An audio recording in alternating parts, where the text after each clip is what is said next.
Rather too many who live like this haven't inherited it as a culture. They've chosen it.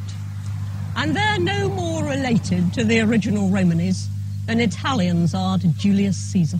What would you think of if I would say a gypsy? A gypsy? Somebody who doesn't... who can't afford anything, I guess. For us, we have to clear up after them. Well, they just cause a lot of chaos for us, basically. Yeah. So really, I don't see eye to eye. The scroungers.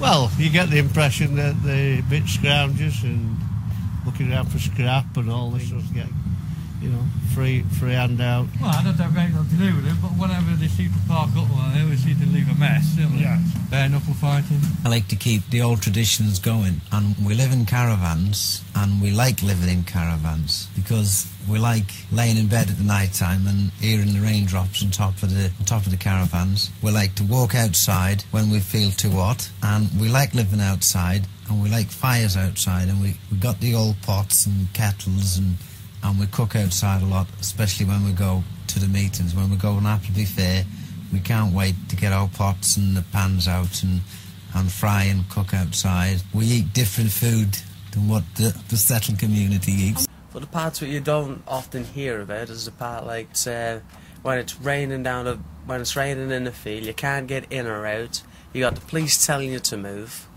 and then like before you even set up camp, you got the police coming down telling you to move on. You move in about every day for about 3 weeks, and then that kind of one, you can't do no work, so you're running low on money, and then children still needs to be fed, and motors still needs diesel, and so on top of all these other things, and you got people like who keep saying like, oh, move on, move on, move on. We'll buy our own land and try to live on that, and then like people won't let us live on that there because you've still got that same thing. As long as you're somewhere else and not here, it don't make a difference where you go as long as you're not there.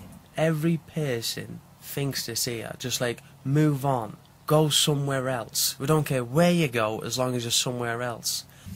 A lot of racism, I think. A surprising amount considering how inoffensive we were, and the fact that, I mean, one reason that it can be surprising experiencing racism as a gypsy is that you don't always look that different to everyone else. It's introduced into a conversation in very strange ways. You'll be talking to someone and they'll make a comment, they might make a comment about gypsies, something negative, and they're expecting you to agree. And then might go quiet, or they might notice your face changes a bit, and then things get very funny. People normally retract at that stage. They go, oh, I didn't mean it. You think, why'd you say it then? You know. And we had our own little words and our own little language as well that we had as a family, and which we had to do because we were always exposed with different people, so we had to sort of know what our mum was going to say or our father wanted us to do next. And the sisters, the nuns, didn't like that. So all they ever did with the three of us was have speech therapy. I had every class I went in, every year of school I went in, I had the traveller class, but all they talked about was how you had to sound.